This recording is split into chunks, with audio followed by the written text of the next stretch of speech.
Sir, nakamute ka po, sir. Kanina pa? Balikan natin. Okay, sorry.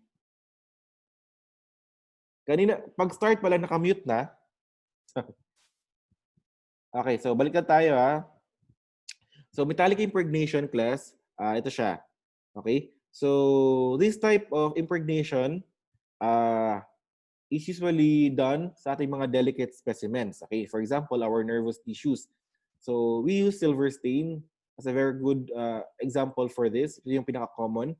So the stain is colorless. Okay? But the action of the stain is it reduces our tissue, causing the blackening or causing our cells to be black. Okay? So mayroon siyang black deposits on the surface of our cells because of the reduction of the tissue caused by our metallic salts. Okay? Okay. So next is methods of staining. We have two types, intravital and supravital staining. Intravital class is the injection of dye to the animal body, so buhay, a live animal. Okay, for example, we use lithium and carmine in and India ink. So ito yung example ng intravital, okay, staining. So they inject usually sa ating circulatory system, exposing yung dye to our tissues, okay?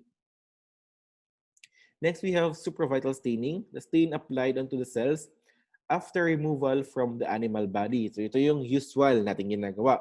So tatanggalin mo na yung tissues and then you will going to stain. But the difference is class, it is fresh sample. So very good example ito class is sa hematology, we have our reticulocytes.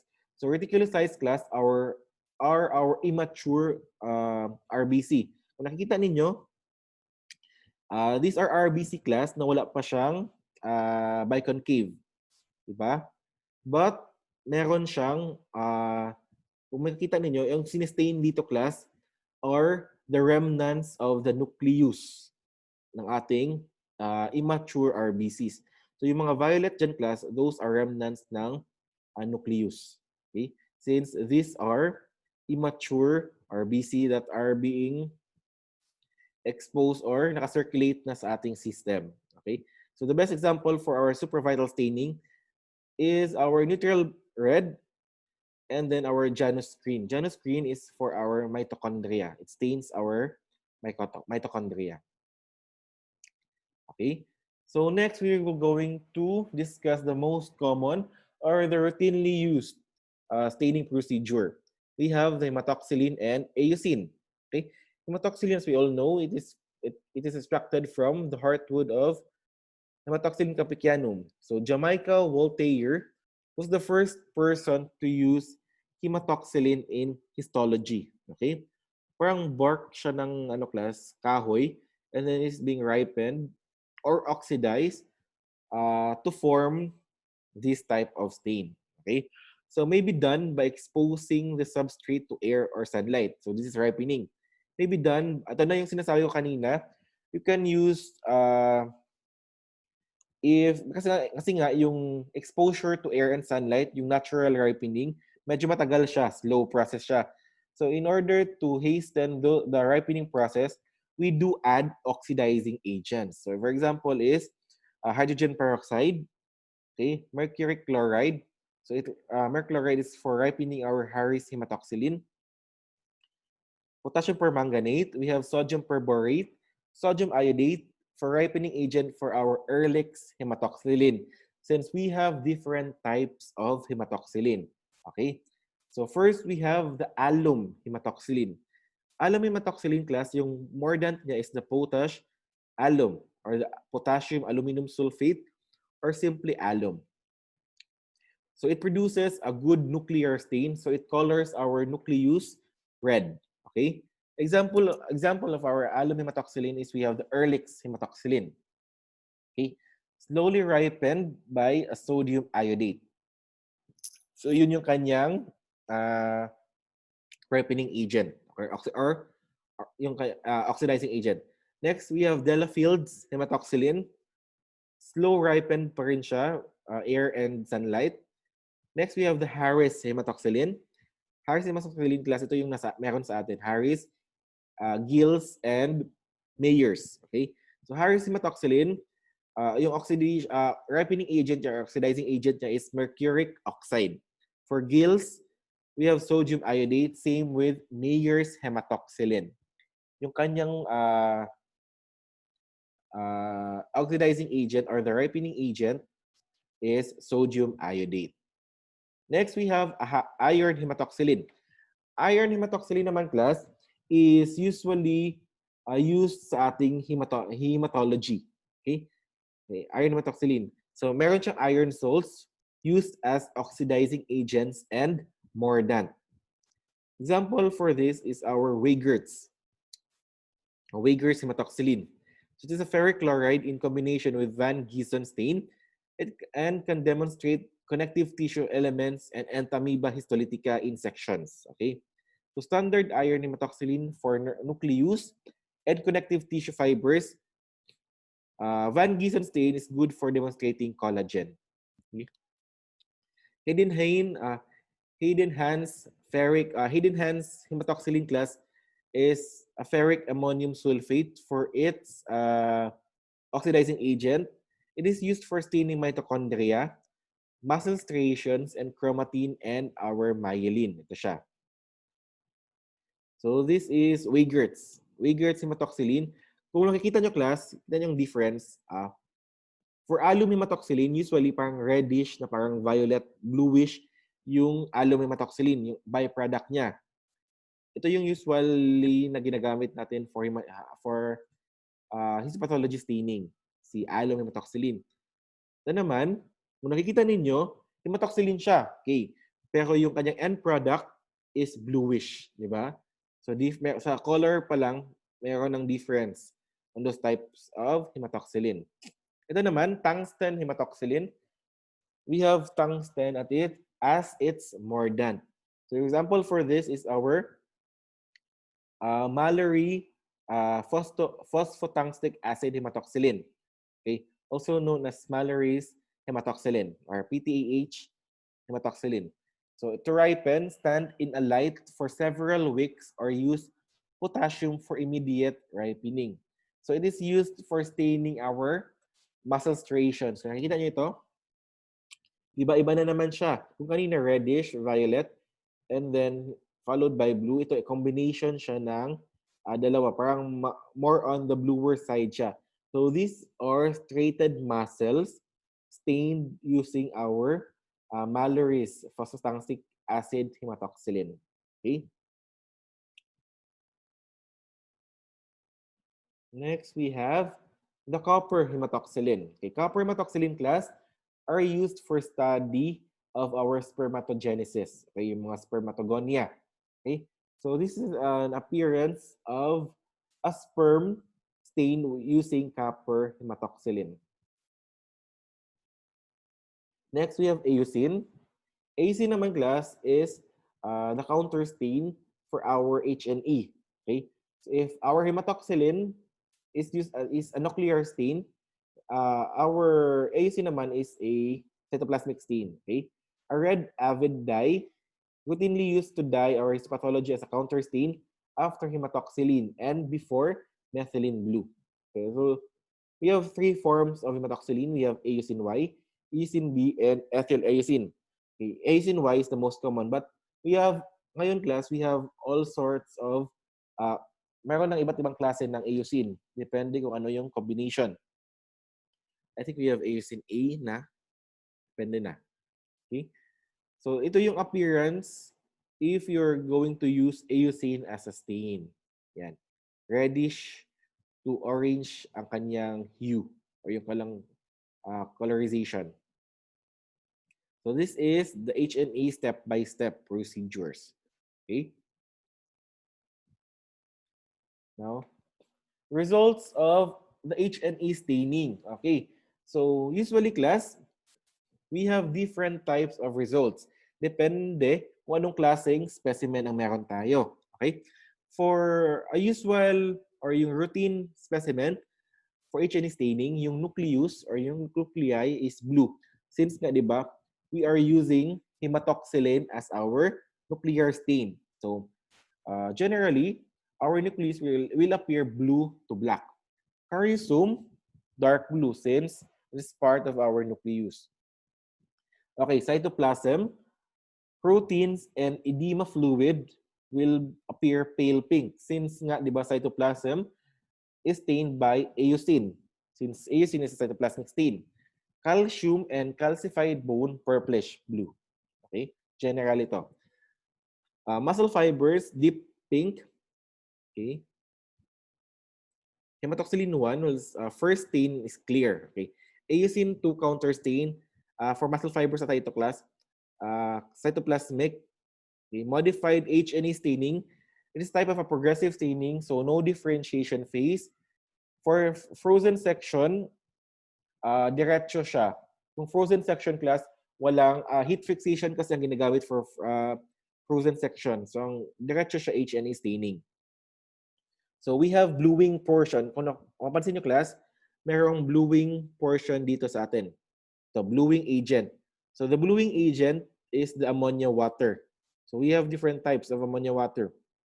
We have the carbonates, the Scott stop water, used as bluing agent. So, para saan si bluing agent? Bluing agent is the bridging mordant and is the bridging of our mordant and our dye. Okay.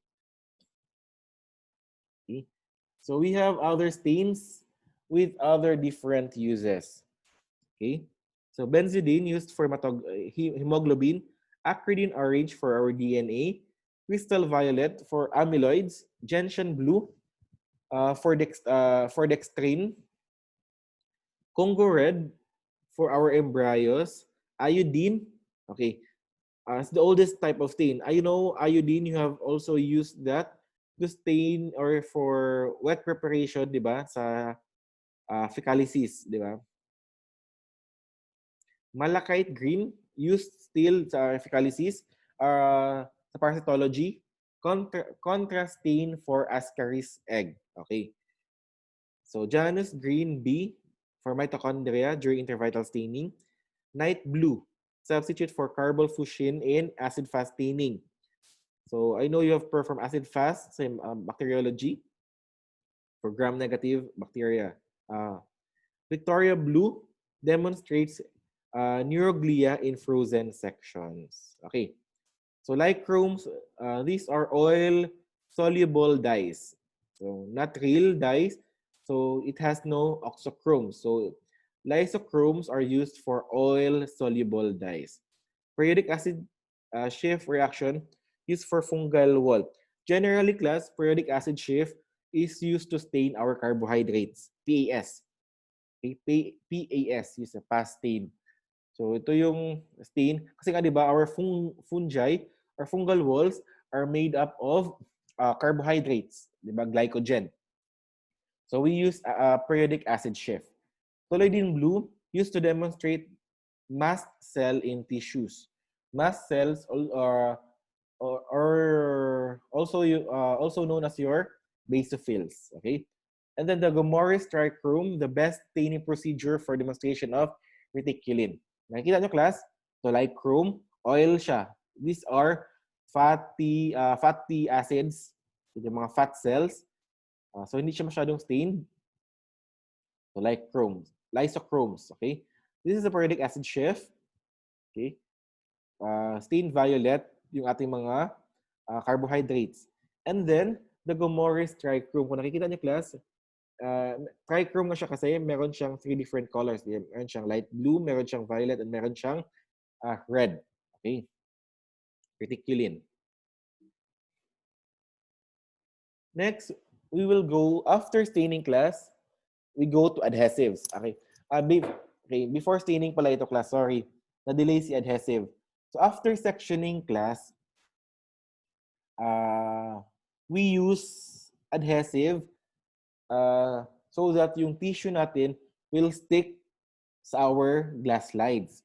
So adhesives are not necessarily used for routine staining, provided that the slides are clean and free from grease. So, di ba sa ating mga routine lab, alam nyo yan kasi naghuhugas tayo ng slides. So, essential for methods that requires exposure to sections to acids and alkalis. So, mga, for example, our ammoniacal silver solution during staining. So, what do we do sa mga, ano yung ginagamit nating adhesives? So, usually, ang pinaka-common class is our Mayer's egg albumin. So, it is commercially prepared. So, ginagawa nito class is binabrush ito siya sa slides. Before, di ba, yung ribbons or yung section ribbons na napoproduce during sectioning, ilalagay sa water bath. Okay? Sa water bath to expose the tissue and to eliminate yung paraffin. And then you will going to fish out using glass slides. If hindi maganda yung slides nyo, class, mas-slip away yung tissue sa inyong slides. That's why we are using adhesives. Another example for this is using gelatin, 1% gelatin. So hindi siya, ito naman class, is different procedure. Hindi natin siya binabrush sa ating slides. But we add that, or we add the 1% gelatin onto our water bath or floating out bath. Okay. So another examples are our gelatin formaldehyde mixture. We have plasma from our blood. We also use that. And then the APEs, or the 3-aminopropyl trietherhoxysilane. So for our proteinaceous or bloody materials. Okay. So add adhesives. Now let's go. After adhesive, yun na yung staining. After staining, we do mounting. Okay. So what are the characteristics of a good mounting medium? To avoid distortion of the image, the refractive index of the mountain should be as near as possible to that of the glass. So kung ano yung refractive index ng glass, which is 1.518, dapat nearest dyan yung ating mounting medium. In order for us na hindi na clear yung ating visualization ng ating tissues. It should be freely miscible with xylene and toluene. Since xylene and toluene, sila yung gagamitin natin to clean our slides after mounting. Should not dry quickly, should not crack or produce artifactual granularity, should not dissolve out or fade our tissue sections, should not leach out our stain or affect staining, should not change the color or the pH, and should set hard, thereby producing permanent mounting of the section. Okay. So a very good example of ito yung gagamitin natin sa laboratory class. Actually, yung gagamitin natin na class sa ating laboratory is our Canada Balsam. In a routine laboratory class, they are using this, UKIP. Okay? So I think it's a brand of a mounting medium. Okay? So refractive index of the mounting medium, a ratio of the speed of, refractive index by definition is the ratio of the speed of light in the air and the speed of light in the specific medium. Okay. Gaano ba ka-clear yung visualization mo ng isang bagay? Transparency, di ba? So the refractive index of a glass is 1.518. Okay. We have two types of mounting medium. This is divided into two, resinous media and we have aqueous media. For resinous, we have the UKIT, for example, ito siya. DPX, histomount, Intallian, XAM, or the sum, Paramount, Canada Balsam, and Clarite. For aqueous media class, usually for lipids, because resinous media contains xylene, which dissolves our fats. So if you are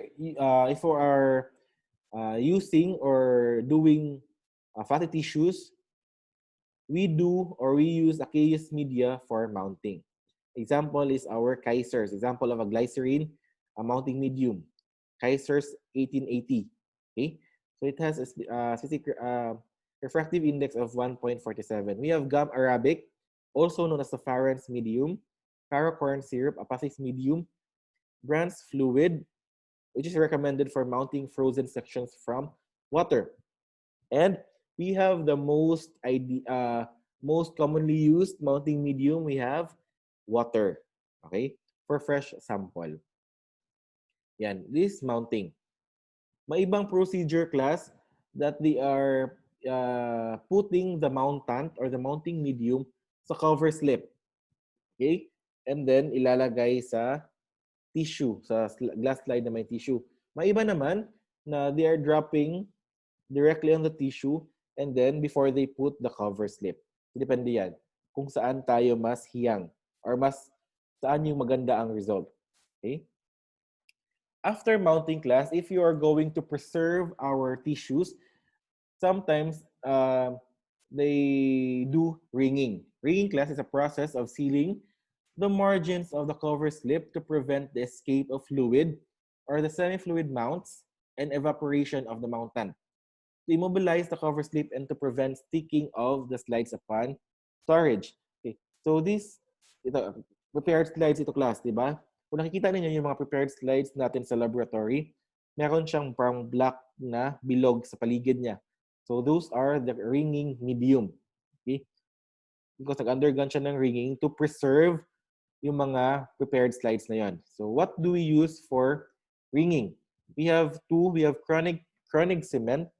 So 2 parts paraffin wax mixed with 4 to 9 parts powdered colophonium resin.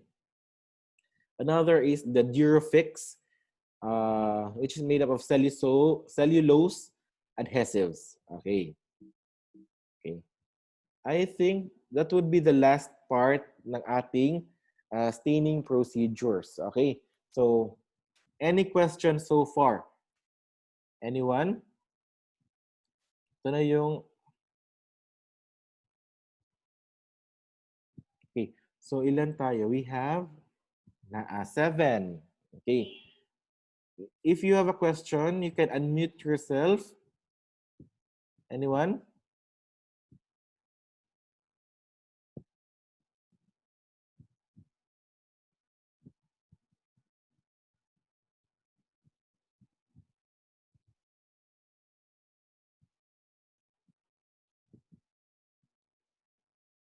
Okay. Do you have any questions, class?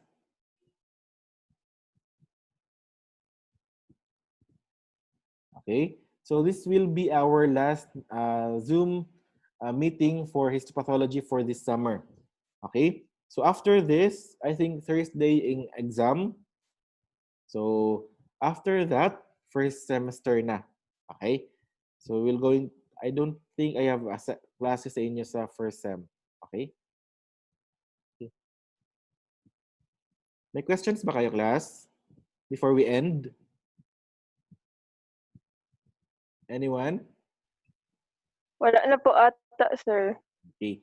So kung wala na, okay, thank you everyone for our first experience on our online classroom setup. Okay? So this is an online platform. So bago sa atin ito. So I think na natawid naman natin sana itong ating platform na ito. So hoping for the best for incoming first semester. So sana meron ng classroom setup. Ay, by the way, class, marami ba sa inyo ang 21 years old and above? Okay, Miss Tan. Andiyan ka ba, Miss Tan? Okay. Parang marami-rami po ata, sir, pero 20 pa po kasi ako, yung iba hindi pa po, Okay. sir. So, can you ask, siguro si Joshua na lang ikaw, yung mga classmates mo, yung mag-send kayo ng list na lang ng na may age ninyo kasi we will going to schedule na your laboratory. Okay? Pero uunahin natin yung mga 21 years old since sila lang yung pwedeng pumasok sa loob ng ating school. Diba? So, kailangan natin mag-start with our laboratory sa histopath. Okay lang? Can you ask your classmates? Yes. Okay. Okay. Thank you, everyone. I think you have another Zoom conference na pa, di ba? Okay. Bye, class. I will end this meeting today. Okay, thank you. Thank you, sir. Thank Thank you. you, Say sir. bye. Thank you, sir. Thank you, Okay, sir. Bye po. bye.